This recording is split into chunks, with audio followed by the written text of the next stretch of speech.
bayi asin ang mga aki. Ining mga nadawog niya itong pagbasa sa ngunyan na aldaw ni Lunes sa ika-18 na semana kan sa tuyang ordinaryong panahon. Kasabay ang naratibo ang istorya isarong palso na propeta.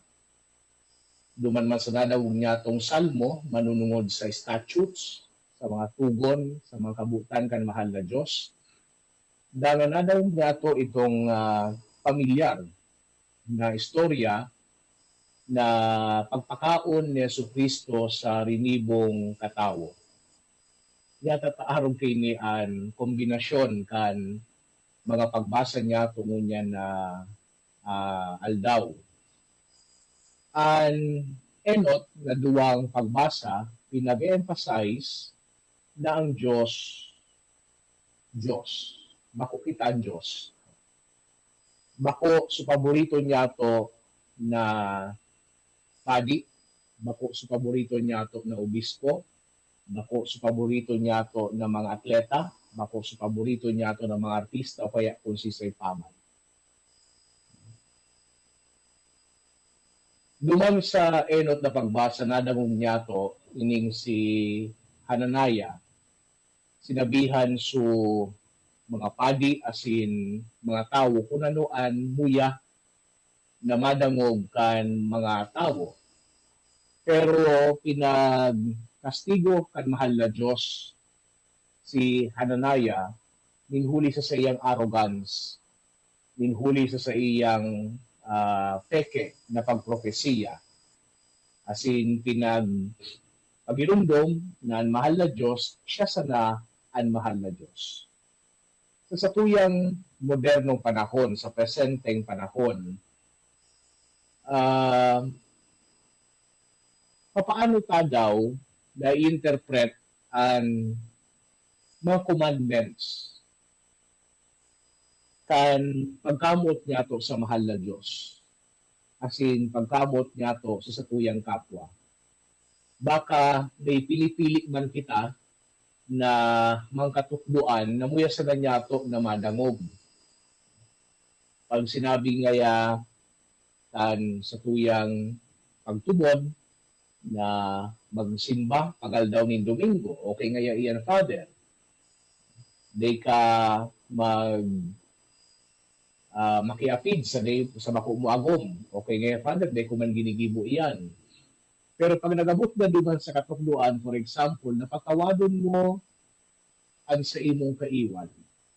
Samutan mo ang mga nagkukulong sa imo. Medyo gusto na makipag-bargain. Baka kaya pwedeng dain na kaiyan? Kanipisilin mananggan. Kaya sa tuyang salmo, magayon na pagpapagirumdum ito actually. Sinasabi duman sa salmo, nakatukagurangnan tukduan mo kami kan sa imong tugon. Kagurangnan tukduan mo kami kan sa imong ipinabubuot. To actually listen to what God wants us to hear. Bako so pinipili ta sana ang mga magagayo na katukduan. And what do we hear, particularly duman sa Ebanghelyo? Itong istorya baga ni Jesucristo mang katiwala kan pagpakaon kan rinibong tao, siguro importante ho nini, yaw ninis duman sa apat na Ebanghelyo, dikit-dikit sana sa pagkakaiba ninda. And ining pagpakaon ni Jesucristo was actually prefigured. Nakaaging 2 Sundays ago, manunungod duman sa pagpakaon man ni Propeta Eliseo, duman sa ginatos na tawo, kan tinapay, dumakukuha niya ini, duman sa libro kan mga hade. Sa tuyang Ebanghelyo ngunyan, hali sa Ebanghelyo ni San Mateo, pinagsasabi ni Guang 5 tinapay, asin 2 sira para sa 5,000 na mga lalaki. plus women and children. Sabi kang sarong Bible scholar, kung i-consider tangaya ito, mga nasa 20,000 ini.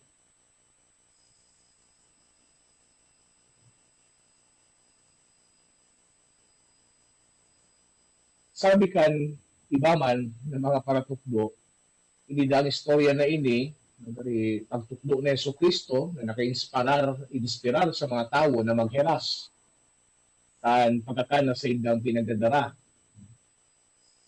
Pero magayon na pag-atid-atidan ini na tunay ining milagro kan sa tuyang kagurangnan. Kadakol na mga interpretasyon, pero iyo ini ang pinag-presentar sa tuya. Sa konteksto kan istorya, ining pagpakaon sa 5,000, manununtisyahan niya to na si Yesu Kristo na dagog enot na sa iyang pinsan na si San Juan Bautista, ginadana. Kung ikasay mong pinsan na sa imong namumuta na dagugmuan araw ka ng sinapit, mamumundo ka syempre. And Jesus was sad and perhaps even anxious. Tagaribag kapatanid itong kagadanan ni San Juan. Manunungod siya sa iya man sa diring kagadanan. Aram niya na mangyayari man ini sa iya. Pero ano ang nangyari? Yes, nagsulo-sulo si Yesu Kristo, nagsakay sa bangka, nagduman sa harayong lugar, sa dirisan na niya, tanani siguro na magmundo, tanani siguro na maghurop-hurop. Pero di nagibo ni Yesu Kristo, sa giraray, sa mga tao naghahanap sa iya. And imbes na kamunduan para sa iyang pinsan o sa iyang namapian, pagkaherak sa mga tao na sa iyang namatian.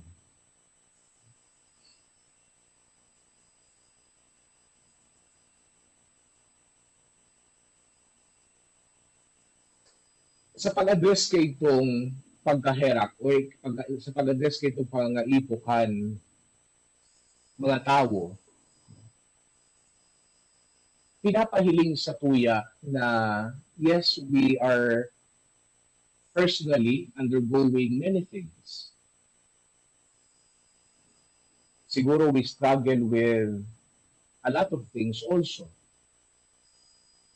Pero magayon itong pagapudan sa satuya na despite kaining mga bagay na satuya man na pinag-agihan, di lugod mawara sa pagtabang sa kapwa.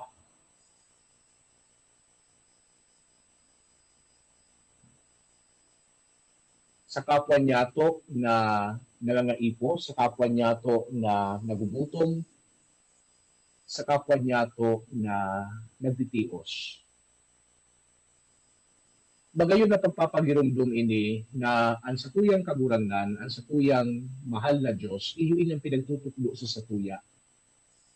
Kung inahagad niya to kagurangnan, tukluan mo kami, kan sa imong kabutan, kunin na ang sinasabi sa tuya.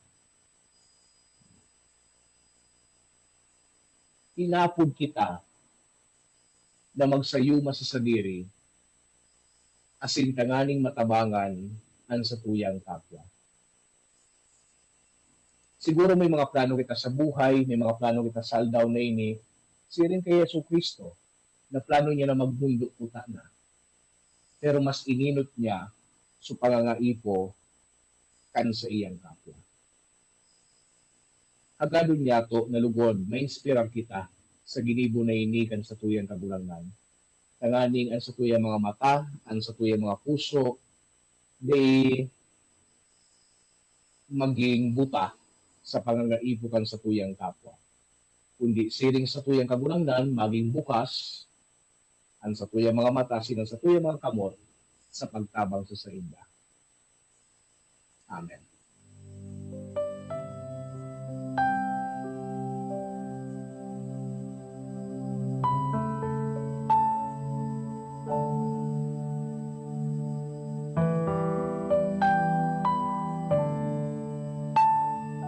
Itaas niya tumang katiwalaan sa tuyang mga pangaipo sa mahal na Diyos, kita gabos. Our Father, who art in heaven, hallowed be thy name. Thy kingdom come, thy will be done on earth as it is in heaven. Give us this day our daily bread and forgive us our trespasses, as we forgive those who trespass against us. And lead us not into temptation, but deliver us from evil. Amen. Sa gabos po na padagos na nagdadangog, padagos na nabihiling, ang programa na Diyos Bagwan Gabos, salamatunon po sa indumang katiwala. Ani nahagad milang sa indo, iyo na padagos na ipangadji, ining apostolado niya to sa social communications. Kasabay naman po, syempre dyan, ang Veritas TV, ang 94.7 Spirit FM, and Radyo Veritas Legazpi, and of course, ang sa tuya na printing press na Via Maria Press, at Sigmanbita Catholica Bookstore. Padagos na po na suportahan ining mga instrumentalities kan sa tuyang diocese, kagaling na mas makatabang pakita sa tuyang kapwa. Ini po si Father Kevin po na share ang sa inyong katiwala sa katotohanan, bendisyonan ka mo kamahal na Diyos, maray na aga.